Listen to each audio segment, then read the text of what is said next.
Well, hello, it's me again. No big deal. I just wanted to share some thoughts about a different subject this time. This time it's about members of our military. And I happened to be walking through the cemetery at the local church. And it's a pretty large cemetery. And when I came into the church driveway, uh, I noticed that there were the headstones right there. And I'm just kind of noting that the way I'm saying that because the way they have the church, or I'm sorry, the headstone structured is that uh, some of the older ones are towards the front, and so I decided just for the heck of it to get out and start reading some of the headstones, and of course, some of them had, or actually many of them had a stake in the ground indicating that they were veterans, and I read the dates on some of them, and some of them dated back to 1860, like the 1860s and the 1870s, and the indicator on the flagpole that was on the ground next to their headstones, some of them had GAR, which indicates that they were a member of I believe it was the Army of the Republic, Grand Army of the Republic, which was during the Civil War. And if you read some of these graves, you realize that some of these people never made it to the age of 25, and that's kind of nothing new. That's common knowledge that soldiers, usually die young. Uh, the soldiers who have passed away are very often young soldiers, rather. But this kind of really drove home to me the point of the sacrifice that these people made and that they make every day. And I'm not sure what it would be like to be a soldier in a battle situation or in a situation where you're on the front lines and you don't know if literally 1 minute to the next if you're going to be alive or dead.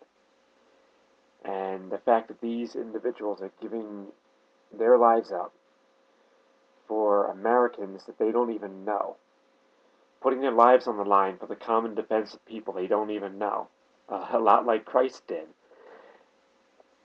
That's that's amazing to me, and it's inspiring to me to know that we have so many great people in our armed services that are willing to do that.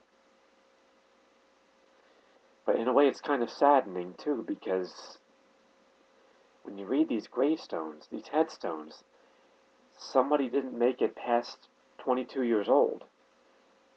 There's one who was a there's one in that graveyard who was a pilot in the Canadian Army during World War II. But he was from the town that I live in, so that's why he's buried there. And he never made it to 22 years old.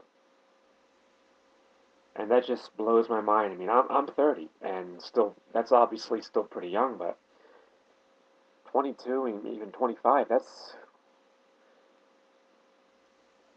2 clicks away from being a baby almost. I mean, they didn't really get a chance to see much of life before their life was snuffed out, and it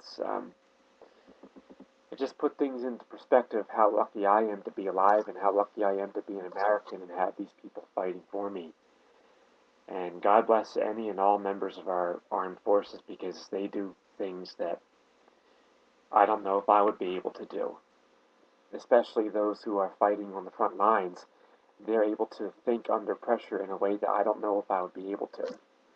And they make split decisions like saving their buddies or putting themselves in the line of fire so that their friend doesn't get shot, or uh, charging multiple enemy soldiers against all odds just to make sure that they were dealt with and to put fellow comrades in a safer situation.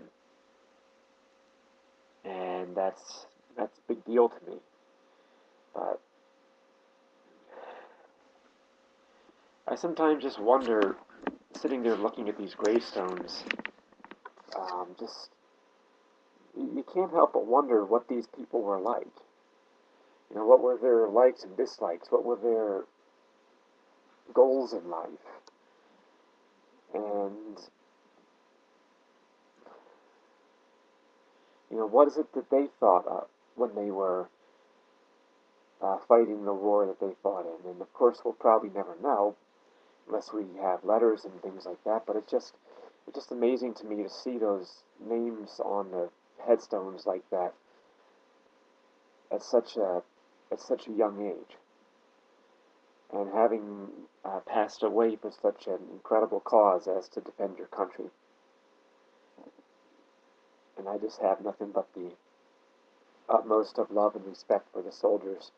Not only that, but for their families. And as I stood there reading the graves, or the headstones rather, I couldn't help but wonder of the pain and the sorrow that their families had to bear or deal with when news reached the home front that their son or their daughter was, well, in this case it was their son or their husband uh, was dead.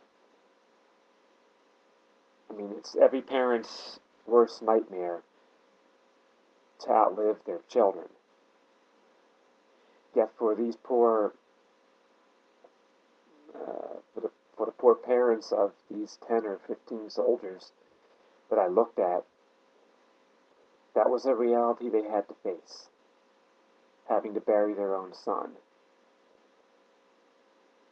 And that's a reality that many military families face. That's a fear that many of them face. It's so hard to realize sometimes when looking at media images of men and women doing their duty in armed services in their uniform. They look so, uh, I guess, for lack of a better term, grown up.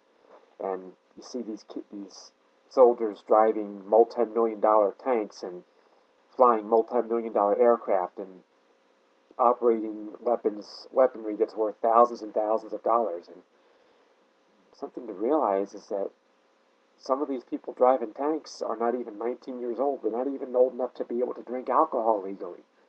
But yet they're operating a multi-billion-dollar piece of equipment. And I think it's just easy for me to sometimes lose the perspective of just how young these soldiers really are. And especially for when they pass away, it's just hard for me to realize. I just lose that perspective sometimes of just how young these people are, and just how they're kids. And